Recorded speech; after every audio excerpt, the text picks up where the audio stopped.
Hey everyone, it's Jason. Welcome to Garden Variety, an unstable game. Makers of Unstable Unicorns, Here to Sway, Natural Chaos, or Command of Nature, bunch of other games.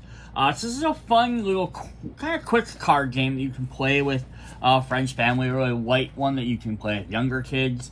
Or you can throw in the beginning of a game night, or in between games if you're setting up, taking down stuff.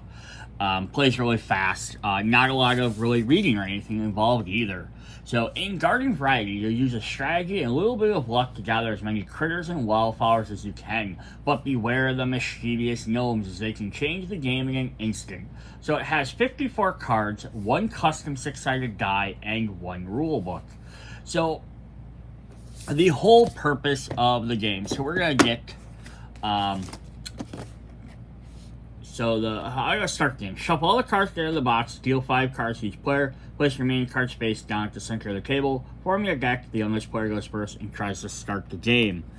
So one thing I want to do is, what is winning the game? Let's jump right to the end to see how you win the game. When the game ends, add any cards remaining in your hand to your garden bag, and then count all the cards you've collected. The player with the most cards wins. So the idea is you're gonna play several rounds. If you win a round, you collect that group of cards that you won, and then whoever has the most cards at the end of the game wins.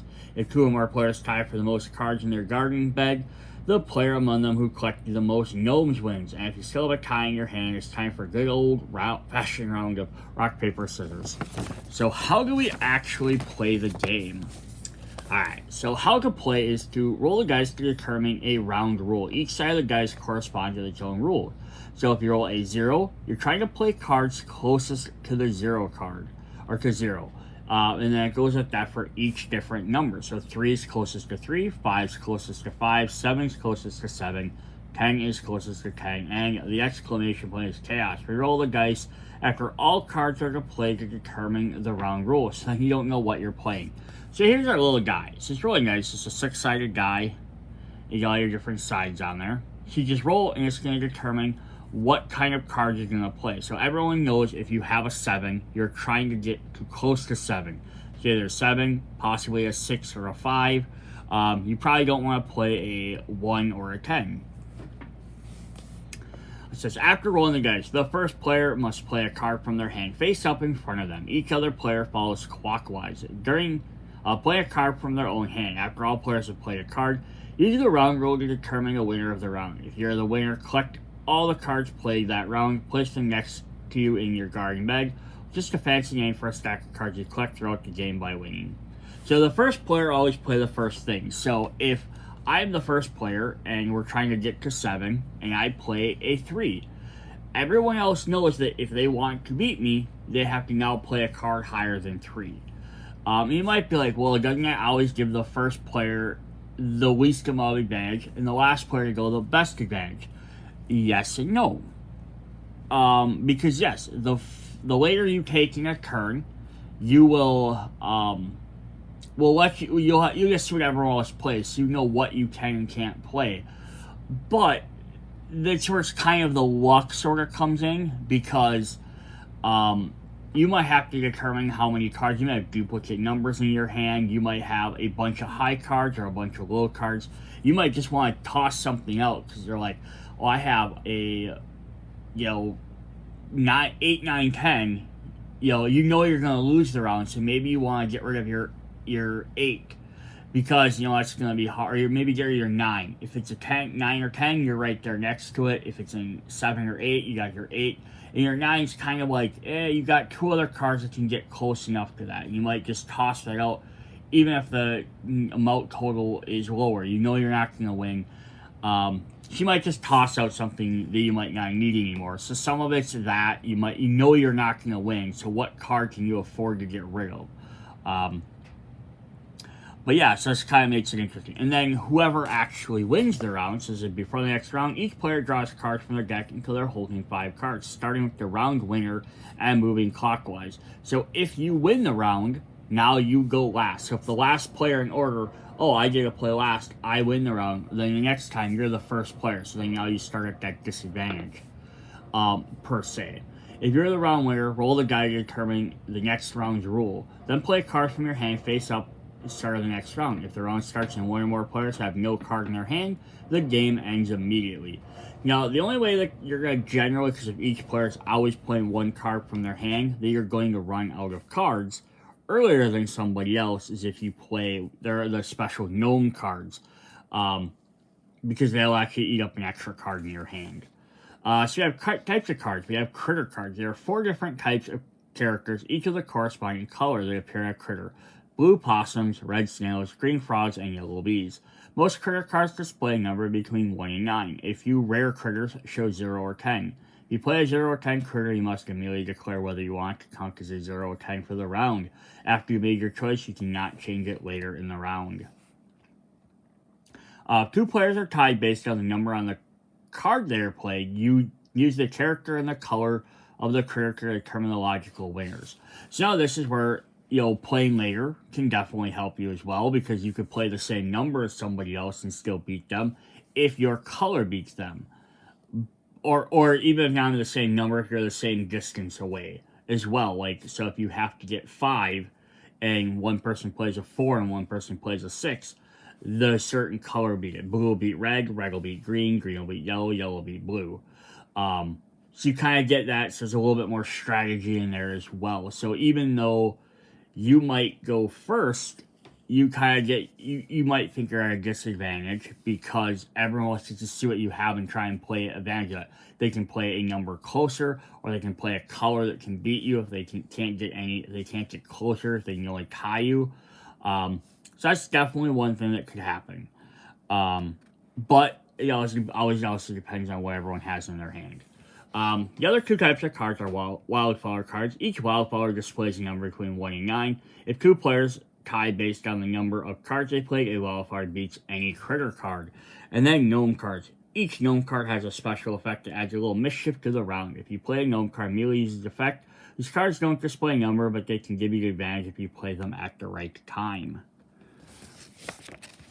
Alright, so then how do we actually win a round? To determine who wins a round, I always start with the player who played their card first and compare the cards of that player to their left, using the round rules to determine the card wins between the 2. The player with the losing card is eliminated from the round. The winning card is then compared to the next player's card clockwise, and so on until only one player remains. That player collects all critter wildflowers, gnome cards played in the round, and adds them to their garden bag before the next round. When comparing 2 cards, start with the number values. If those numbers have the same value as a round, for example, a 6 and an 8 when it's closest to 7, so they're both 1 away, you can compare the next to color and the character. If you still cannot determine a winner, for example, a red and blue, which are both 1 away, so they're both the same, and then you compare the colors. The player who played your card first wins. So this is also where that goes in. So if you have, if the cards don't have a thing that says this card is going to beat that card, for number-wise, and they're the same color and all that,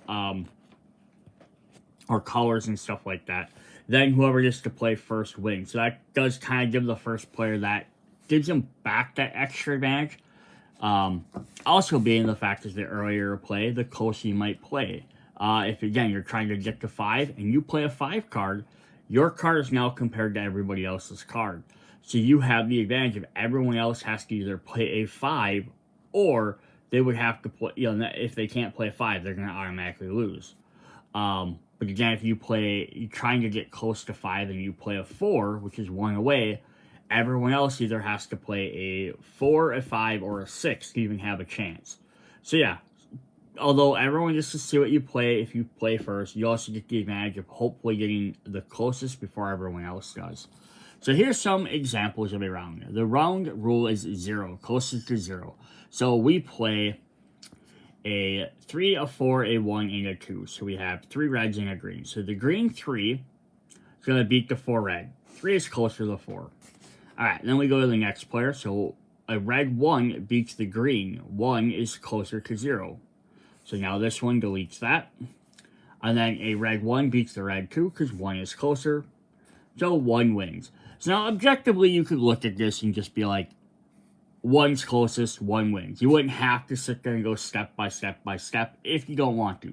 This might be easier for, again, younger players to understand, or sometimes it's gonna might be easier just if you always do it that way, just for math reasons, or if you have like challenges. But yeah, sometimes you just look at this and be like, we have to get closest to 0. There's a 1. Nobody else has a 1. Boom, he wins. Example number 2. We have to get closest to 10. So here we have a yellow 6, a red 5, a green 3, and a blue 6. So the yellow 6 beats the 5 red. 6 is closer to 10. So it's 4 away instead of 5. So the yellow 6 beats the green 3. 6 is closer to 10. So again, because it's a higher number. So again, you could just look at that and knew that that's going to be it.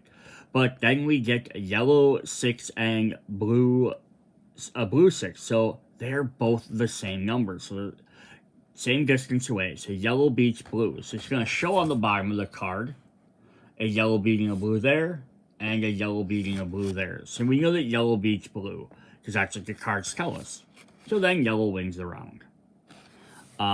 And then we have a third example here. You have to get closer to 5. So we're going to start with a green 3, a 7 yellow, a 4 yellow, and a 6 red. So green 3 beats a yellow 7. So now they're both 2 away. 3 is 2 less, 7 is 2 more. So the same distance away, 2 spaces away, or 2 numbers, but green is going to beat yellow, showing again on the bottom of each card. Green beating yellow, green beating yellow. So green wins, even though it's a smaller number. Amount doesn't matter, it's the distance. Then 4 yellow beats 3 green, because 4 is closer to 5. So even though green just beat yellow in the previous round, because the yellow one now is closer, it beats the green. And then we get to this one. Yellow 4 beats 6 red. 4 was played first. So now this is the same idea. They're both the same distance away. So they're both two away again. And then we would check the colors. But neither of them show one beating the other. So yellow does not show it beating or losing to red. And on the red card, it doesn't show it losing or beating yellow.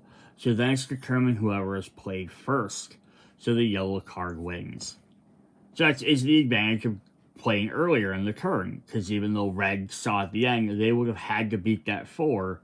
They would have had to play something closer than that. They would have had to play a 5. Is the only way they would win. Or they would have had to play a green 6. And they might just not have had those. So that's basically how the game is played. So there's the backs of the cards. So we're going to go ahead and take a look at each card in here. So this is a fairly quick game. It's just, each person just picks a card, tries to play. Now, you could get analysis paralysis from playing this, trying to be like, oh, what's this? I wouldn't get too much into it because it's like, if you don't have any cards really close, you're probably just going to pick something you can afford to do. Like I said earlier, if you have a bunch of high numbers, you might want to get rid of one of your high numbers if you know you're going to lose the round anyhow. Have to get closest to 5. Someone else plays a 5. You know you're not going to win. Get rid of one of your other cards that are kind of the same, or if you have a duplicate number. But that might not even... Is that the best strategy? Maybe, maybe not. Because the next time, if you got rid of your 10, you roll the next dice, it says roll 10. Great, now I can't win. Or if you even have two 7s, right? And you're like, oh, well, I'll get rid of one of my 7s. But do you get rid of the blue 7 or the red 7? You don't know, because the next round, it might, the color might happen. So it's like you can't really plan too much because it's very random. So here are blue possums. I love that different artwork for all these different cards. Now the bottom, again, it's going to show blue. It beats red, it loses to yellow. And it doesn't affect green. So if there's a green, then it's whoever played the card first. So you have a 3, he has a banana on his head. 4 with a blanket.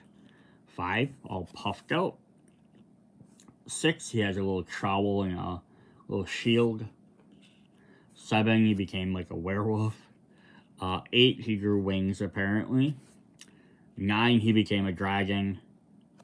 And then if we look at the 0 or 10, he became a stone statue. For our snails, we got a regular old snail. We got a little plant growing out of him. This one's shell is a planted pot planter. This one, he has an apple, which he took a bite out of. Little grumpy face. Like the older one with like the mustache, the leaf mustache. Big old attacking Nom Nom. There is doing a weird stretch. His 9 is he has a mushroom farm on his back. And then 10 is the garden statue one, which is, that's a really neat little theme. For green, we have our little frog. There is all mucky with a strawberry, leaf wings, leaf armor, shield, blanket, not sure. A lily pad hat, sitting in a little bucket, dressed up in the rain, it looks like. There is a bullfrog, and then he's got his little water fountain statue. And then for yellow, we have our regular bee, a honeybee. He's got a flower hat. He's got a warrior one. He's got a thimble and a needle. He's got some big old googly eyes. Bewitched. Merbee. Puffer bee. We have a zombie. And then he's got his statue. So these are our 4 different colors. And then we have our wildflowers, which, again, will beat any other color, but they still have to be closest number-wise. So he's got a couple different ones of them for each color. So now they're not going to have one for every color. So we have a 1. Whoops. We have a 1, a 2, a 4, a 6, an 8, and a 9. Now, I think that's kind of to offset the numbers on the dice. The dice are all odd numbers. We have 1, 3, 5, 7, and then a 10. So this is a opposite numbers of those. So they're always going to be kind of in between whatever numbers you're going to get. Then we have the gnome cards, which are in purple. So we have 2 copies of each. So we have 2 copies of this one. Take another player's card for the round. They have no card for the round. So whenever you drop this, so this is, again, obviously better if you play this later, or whenever you when you play it later, because it's going to steal their card. We have 2 copies of him with a little mushroom hat. Choose a different rule for the round, then play another card. Again, these are going to work a little bit nicer if you play them later, because you're going to have better options. But even if you play at the beginning, could be very helpful. You just know, obviously, right off the bat, you play it your first turn. Oh, crap, I rolled a 3, but I have a 5 in my hand. You know, say, oh, instead it's going to be a 5, and then now you can play your 5 card. We have 2 copies of reroll the die, then play another card. So not as good, but this could maybe be helpful more later on, because all of a sudden everybody else has played all their cards trying to match that 5, and you can re-roll it, and all of a sudden, oh, now it's a 10. Great. So now everyone else is looking for a low number. You can go ahead and play a higher number than them. They're all trying to play low cards.